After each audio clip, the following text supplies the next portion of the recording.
So previously I have talked extensively through different social media platforms, be it Instagram, be it Facebook, be it Twitter, about my experiences with mental health problems. Now, I've talked around the subject extensively because I've never really dug down to the matter, the subject of it all. Now, I can split the causes into essentially three factions. I can split them into one to do with my multiple sclerosis and diagnosis of that. I'll get into that. Secondary, I can put it down to lack of experience and knowledge on how to handle my emotions. And thirdly, but potentially the most quintessential of the reasons, is grief. And I'll come to that. So to start with my diagnosis of multiple sclerosis. Now, I was diagnosed with MS in 2016, November 2016, after a number of MRIs and a lumbar puncture, something that I will never request again. Horrid experience, but that's just me. My MS journey thus far stems as far back as 2009, and it began with nerve damage in my right eye that took around 6 months to start to heal. And then during my university career, I developed further symptoms. I developed numbness in my second year at uni, so this is 2010. I developed numbness from my feet, and it extended all the way to my chest. Now that lasted roughly a month or so. I did random things like I'd be having a pint and suddenly my hand would flinch and the pint would be down my shirt. I would have my phone, and this actually happened. I had my phone and I was on a train and just typing away, and suddenly my hand flinched and the phone was on the other side of the train. I literally threw it. I laughed about it. I never understood why. Now I know. It was only in 2016 when I started to develop a similar situation that I had in my right eye, in my left. Ultimately, I thought my left eye was finally compensating for the fact that my right was a little bit damaged. So I went to the optologists at the hospital, and they called a neurologist down. The neurologist said, what you have now is exactly what you had in 2009. That being something called optic neuritis, which was some inflammation behind my eye that also damaged the nerves.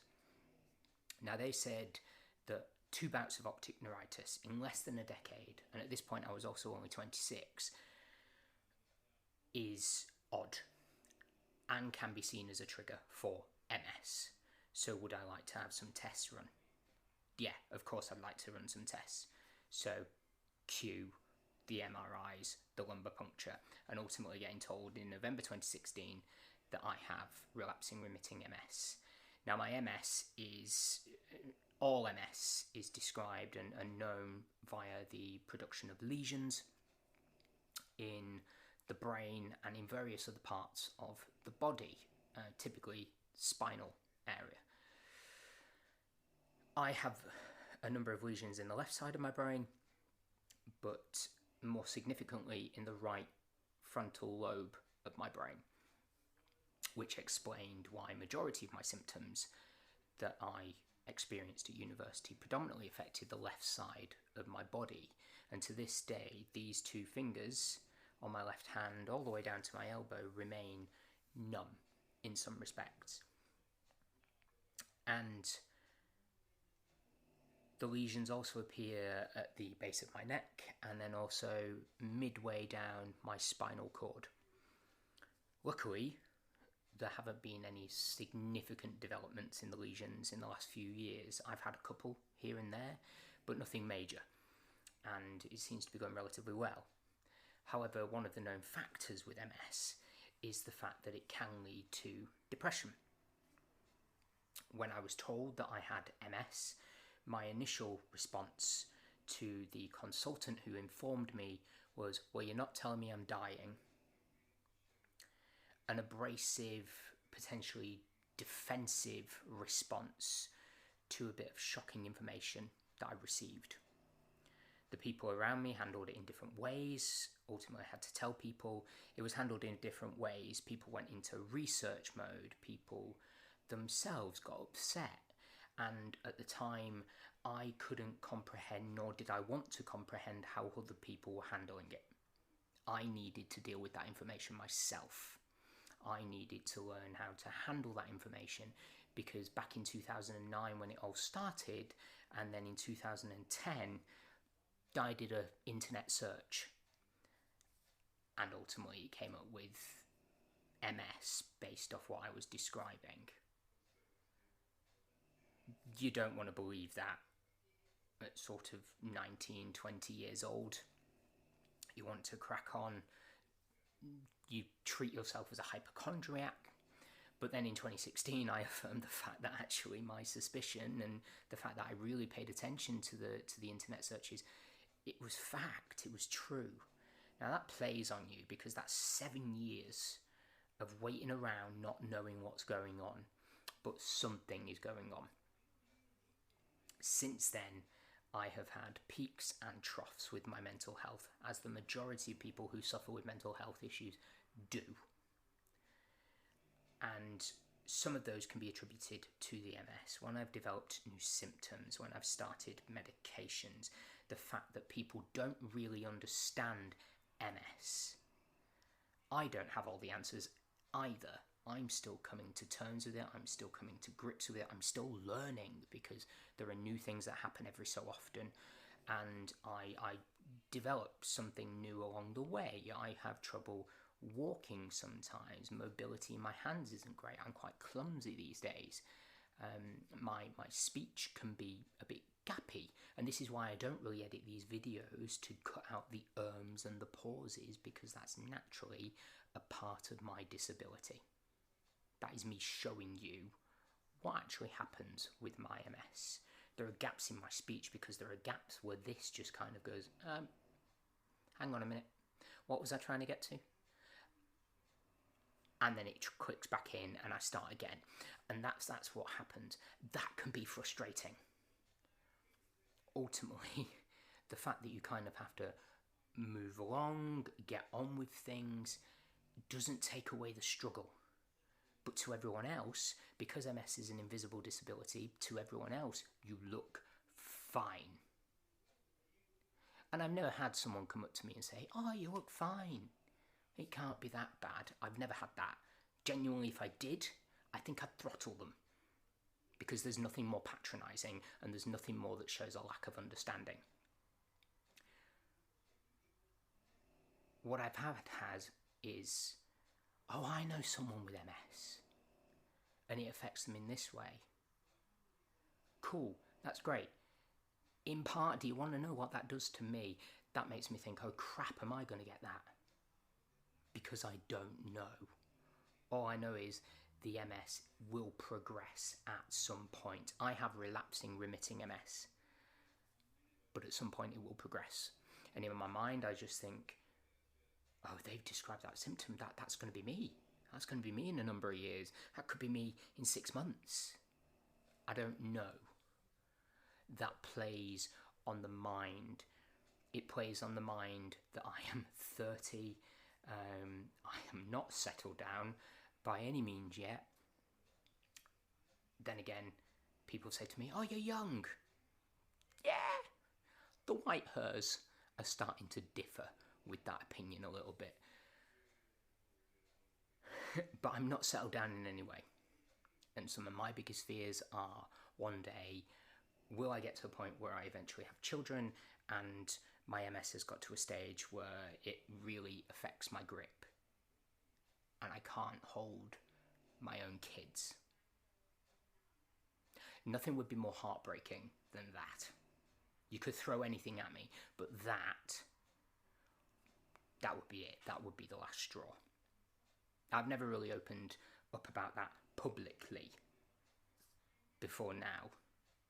People in my life know that. People in my life know that that's a concern of mine, but I've never opened up about it. And that plays on the mind. And it continues to play on the mind, and not knowing is scary.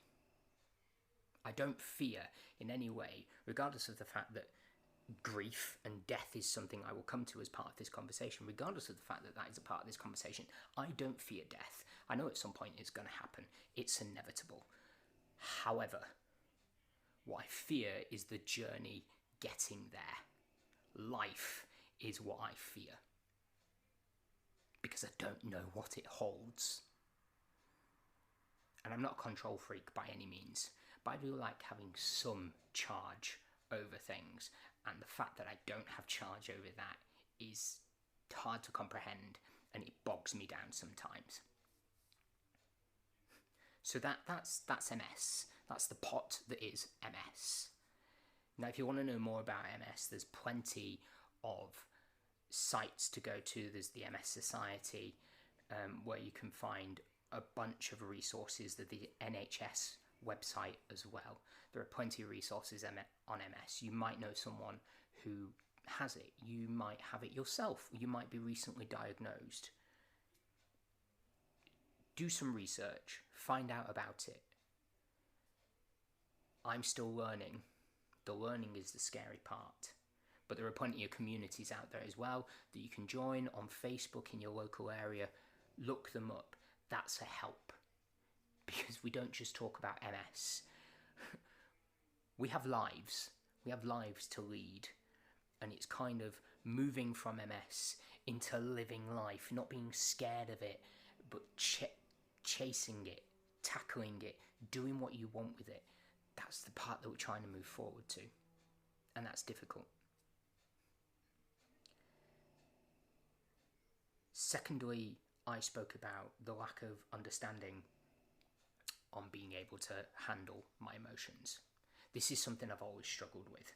I have never talked about my feelings because I'm a guy, and when I was growing up, I was told to man up. I was told to stop crying, boys don't cry, etc.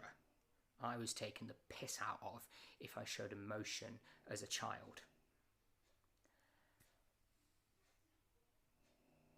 That realm of toxic masculinity is soul crushing.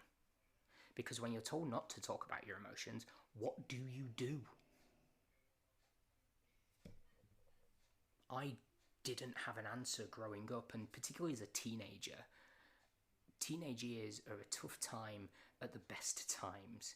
We've got pressures of exams, we've got social pressures, there's the development of relationships and hormones and God knows what else going on. There's a lot to deal with. On top of that, as a teenager, I generally weighed between 16 to 17 stone. I'm a redhead. I was a target for local bullies. I had a lot to contend with, and yeah, I had a great group of friends. I wasn't necessarily deemed as a cool person. I was deemed as an emo or a mosher, goth, whatever you want to call us. That's what I was deemed as at the time. In sixth form, it labelled us the geeks, freaks and the gays. Why I don't miss school a lot of the time. You're told they're the best days of your life in some respects. Yes, it is.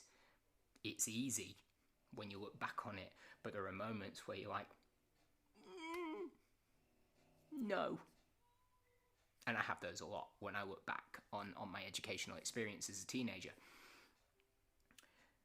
We grow up though, and attitudes change, and we forgive, and we might not forget in some respects, but in some we do. I don't remember everything that happened to me in school. If I did, God knows what I'd be like now. But school also brought me out of my shell. It turned me into a performer. It gave me my love for drama and singing, doing most of the videos that I put up to YouTube, to Facebook, to Instagram. It gave me that passion. And it helped make me who I am. But at the time, that was an outlet. It still is an outlet. Performing is an outlet for me. It's a way I can navigate my life because I'm escaping it. And I'm taking an outside perspective because me, Paul, becomes something other. Because in the moment that I'm performing, the moment I'm on stage, I am that character. I'm not me anymore.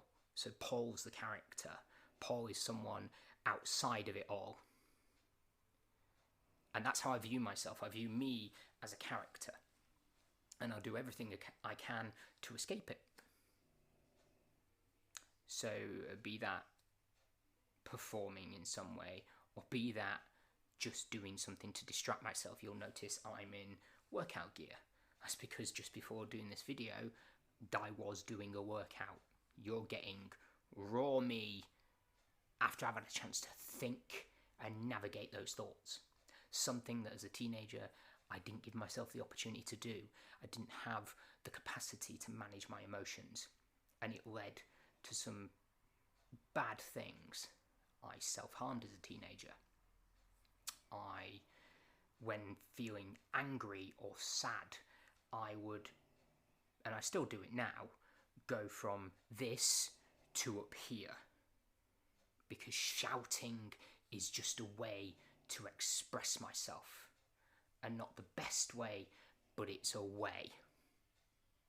I try really hard to rein that in these days, and to talk and to listen and to do things to distract myself, so that if I am feeling like I could be up here, I remain down here.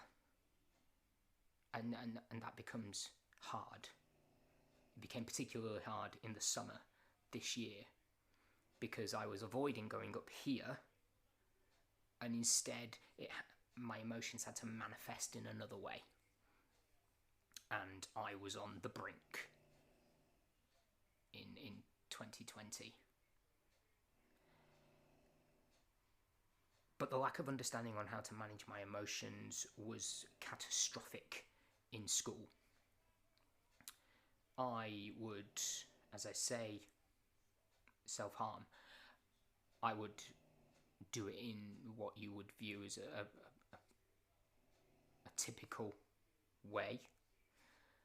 But I would also do it in other ways. I would, if I felt angry, I would find something to take my anger out on. A wall, a locker. It didn't matter. Something inanimate that I could take out my pain on, which inevitably caused more pain. But it was a way to express things I didn't really know how to express, because, hey, if a guy has emotions, well, that's weakness. Or at least that's what we were taught as children. Men have to be masculine. I'm a theatrical. I can be masculine when I want to be, but majority of the time, I'm going around, I'm making jokes, and I'm putting on a show. And let me tell you now, if you ever question someone in the arts, if you ever question them as a person, if you've ever bullied them, we're quite resilient. And we like to get up on stage and perform in front of hundreds, potentially, if you take it professionally, thousands of people. That takes guts. It takes guts to get up on stage and not throw up at the first hurdle.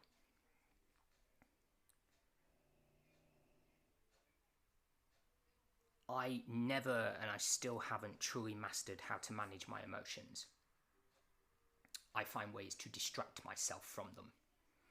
I'm trying to, when I feel something, accept how I feel and move on from it, but it's hard. It is hard, I'm not going to lie, and you might find yourself in a very similar position. And I'm sure through talking and things like that, making that a common subject to talk about, we can find strategies to learn, because it's never too late. But it can be destructive, and it has certainly been destructive in my life to not be able to handle things very well. Self-destructive, destructive to my relationships, destructive to my friendships. Doesn't pan out very well. But then that does lead on to part 3, to grief.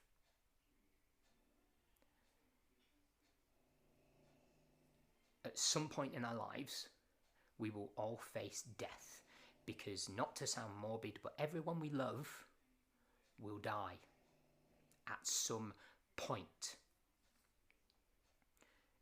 Each death is a learning curve. It's a new point at which life just hits you in the gut and you've got to roll with the punches. Back in 2008, I'm recording this video on January 3rd. Tomorrow, January 4th, 2021, marks 13 years since my dad passed away. I was 17. I was doing my A-levels. I was almost at the brink of 18, adulthood. But you don't expect it to come that fast. And it did. My dad died of a heart attack. He died at home. He didn't suffer, which is the only blessing we can ever take from it.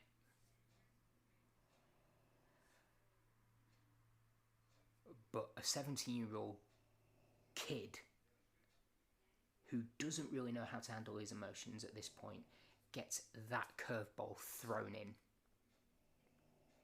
and thus starts the grieving cycle. 13 years later, I'm not done grieving. Grief will never end, because I don't believe there is ever a point where we move on. We just learn to roll with it again, because we have to. To move on potentially means to forget. I once had someone throw at me, I was asked who my hero was, and I said my dad. And someone threw at me, well, how can he be your hero? He's dead. Heroes don't have to be living. Heroes don't have to be real. Marvel Cinematic Universe. But he was my hero, and I've always professed, if I grow up to be half the person that he was, I've lived a successful life.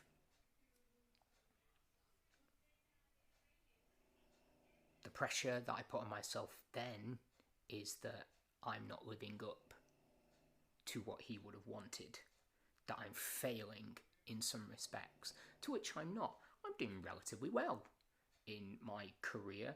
I'm doing relatively well generally, but then I don't feel I'm doing enough, and I put the pressure on myself. Everything has to live up to a certain standard. Everything has to be a certain way. The control I spoke about at the start of this, it's that. I will forever miss my dad, and in the last year, where I have truly suffered with my mental health, there is no one more that I would have wanted around than my dad.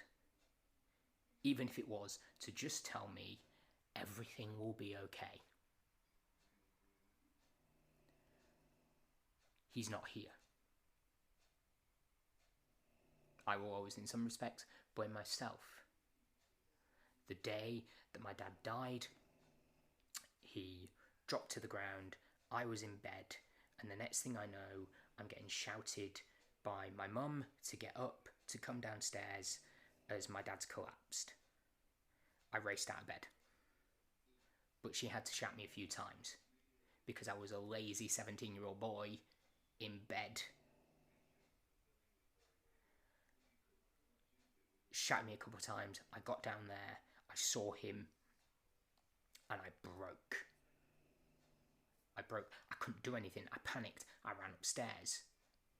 The paramedics were on the way. By the time the paramedics got there, they assessed him. They were taking him to hospital. We followed.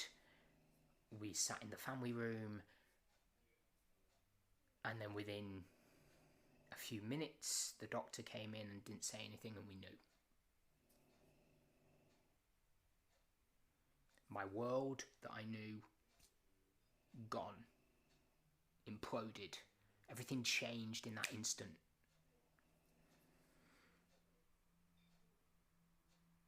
I've never talked about the pressures because, well, you have to live with them.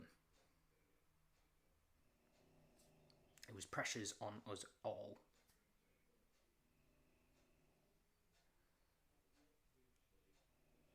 I had to switch. I had to put other people before me, and I've never really stopped doing that.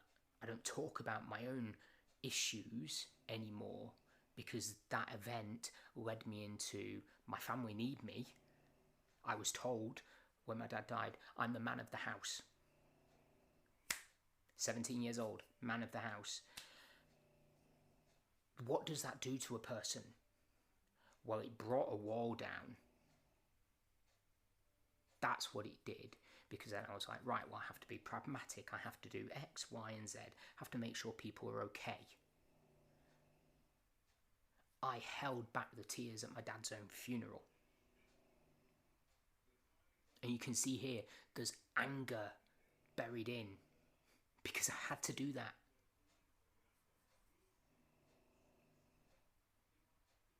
Yeah, I cried at points. But giving a eulogy, carrying his coffin, and then even at his graveside, I held them in as best as I could because I had to be strong.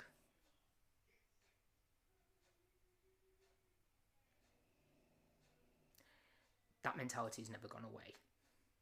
I will always listen to other people's issues. I will always offer advice to other people. I'll rarely heed it myself because that would be sensible.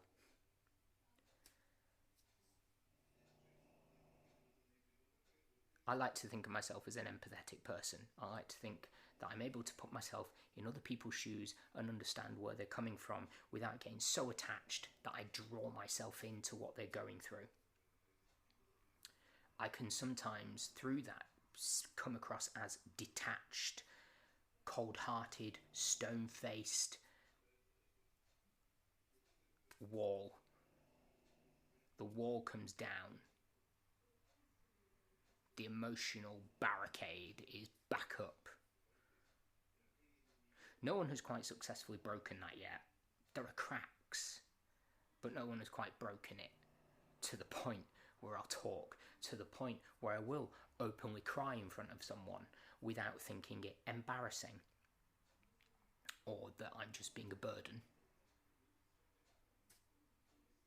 There were moments in 2020 that forced my hand and I couldn't help but cry, and people saw it. But they'll never, or they'll rarely see it again. Because straight down. That's how it is.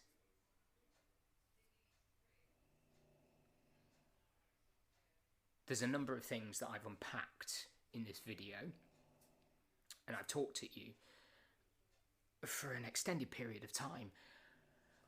I don't know if people like you guys might be going through something similar, might have had similar experiences. It's easy for me to say that people need to talk.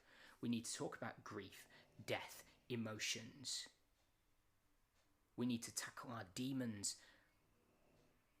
It's hard, and I don't know the solution as to how we're going to do that. I don't know what the end goal is. I don't know how to get over fear of living.